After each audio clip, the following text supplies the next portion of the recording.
I'm sure he had a lot of people to see, a lot of hands to shake, but Deion Sanders has finally made his way to the podium in Boulder. Let's listen in on some of his post-game comments. In the first half, try to get it right in the second half, offensively as well as giving up some wounds defensively.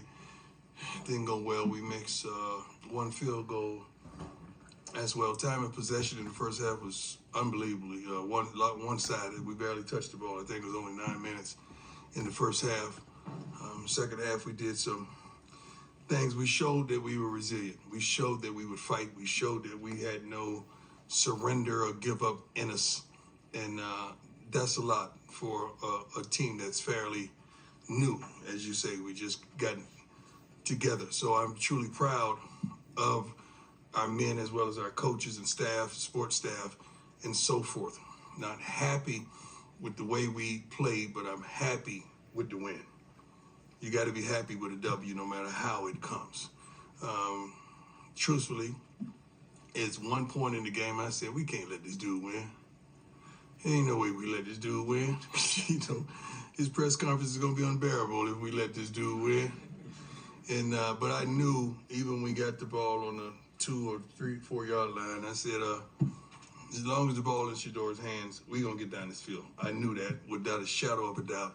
And when we went to center the field to talk about overtime, I told him we want the ball. I want you to have the ball. Most teams put the defense out first so you can see kind of what they do. If you don't get, you get 3, you know what you have to do. I want the offense out first. I want you to put pressure on them to get them out of their comfort zone. That's kind of how it transpired. It's a great day for Colorado. It's a great day for the Buffalo fans. It's a great day that we got to win. Let's go. Hey, Coach. Congrats on the win. How you doing, sir? Doing great. Jake Schwannis, DMVR. Just curious if you have an update on Travis and just your thoughts on that. I think Coach Ray is going to the hospital to check him out. The first thing I heard that he would be out for a few weeks. I heard that for sure. But we're going to do what we got to do to take care of him. So I know Travis like a book. He probably is going to want to be out for 2 weeks. But we got to make sure his health is more important than his game. Hey, Coach McMiller, Fox 31. How you doing, sir? Good. You've talked about it many times that, like you said in your opening statement, that if Shedeur has the ball, you have faith that he can go down there. This isn't the first time he's done it, but to be able to do it on this stage with the amount of eyeballs on it, what does it say about his progression as a player and as a man? Shedeur has been that. You guys just haven't seen him because he was at HBCU and we were secluded. I guess no one had TVs and they didn't work out here in the television that we were playing on last year. But this is who he is. It don't matter where he came from. That's who that guy is. And his passion and his study habits and his commitment to excellence, it shows every weekend. I know a multitude of people, not you guys. You guys are family. You beautiful women are family. But people wait for him to fail. Like he can't keep this going. Yes, he can, because this is who he is. Hey, Coach. I just noticed it wasn't until the 5th drive that I charted that Michael Harrison took the field for the offense, and it wasn't until much later in the game until Alejandro Mata took the field as the kicker. So I was just wondering, what's the message? How do you keep these guys focused when they start? Well, they got to focus. If a guy isn't starting, he's contributing on special teams. So a lot of the starters we don't allow to play special teams unless they're seniors or aspiring juniors that's getting ready to go pro. So he got in there and did his thing and caught some key balls for us to move the chains. And Mata, you know, I give everybody opportunity. Mata don't miss. I know that. You know, he hadn't missed. I think he had one block in Jackson, right? That's it. Mata don't miss. So I'm going to give everybody an opportunity to do what they're gifted to do. But when it comes back around and he's up, he's going to nail it. Hi, Coach Adam. What's your Tiger? How you doing, sir? Sports doing well. After Shiloh's pick 6, it looked like you guys had a moment out there. What did that moment? What was that like for you? You know, I'm coach, but every now and then during the game, I have a dad moment. And that was a dad moment, just running down the sideline as he was running down the sideline. That's the most I ran in years. Yeah, I didn't even know I had it in me. But just to see his joy and see him just atone for some of the things because he studies so much, and he's like, I'm going to stop playing passive. I'm going to jump it. I'm going to jump it. And he did it. So that was the moment of what he put into his work ethic and film study and just being aggressive. And he's capable of that. I don't know how many tackles he made, but he had a heck of a lot of tackles, what I saw throughout the game as well. He made plays. That's what counts. That helps us win. Ariel Arsuno, 9 News, over here. How you doing? Tuck back here.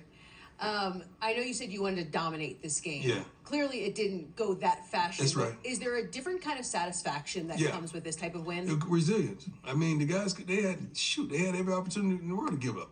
They had every opportunity in the world to give in. They didn't.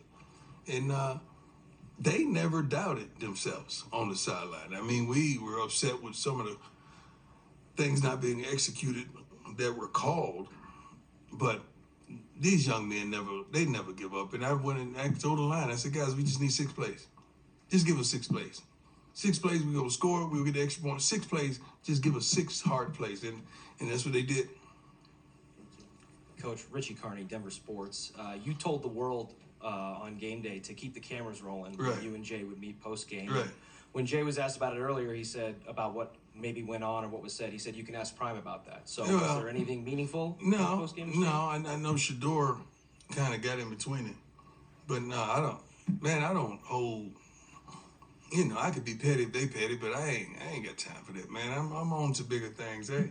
I'm happy for the brother. I really am, man. I'm happy that they fought, that they played a good game. I'm happy he's a head coach. I'm happy for any brother that's doing it and successful, man. I truly am. I don't know where all this stuff comes from. I have to respond because, it's my mama taught me that. You just ain't gonna type me in. I'm gonna sit back and ain't gonna say nothing. But I'm happy for that dude, man. I don't know him, but I'm happy for him. I wish the best for him. I really do. Nothing. My success ain't got nothing to do with his. So why would I want him to succeed? I don't know how people get down like that. My blessings ain't got nothing to do with his blessings. Coach, back-to-back weeks where kind of slower out of the gates Yeah. offensively. Is that a coaching thing, execution thing? That's play everything. calling? That's everything. I got to figure that out thing. That's what that is. I'm getting tired of that thing. That's what that is. We got to stop. We got to stop that. We're better than that. We really are. We really are. As coaches, as a team, as an offense, we're better than that. We're better than that on the silly stuff. How many times we gonna give up an under route? I know you guys got tired of that. You're like, darn, don't they know an under route coming? Yeah, we knew that too. But how can you not? I mean, I wish you could hear. They need to start playing the conversation on the headset on television so you guys can hear what's really going on.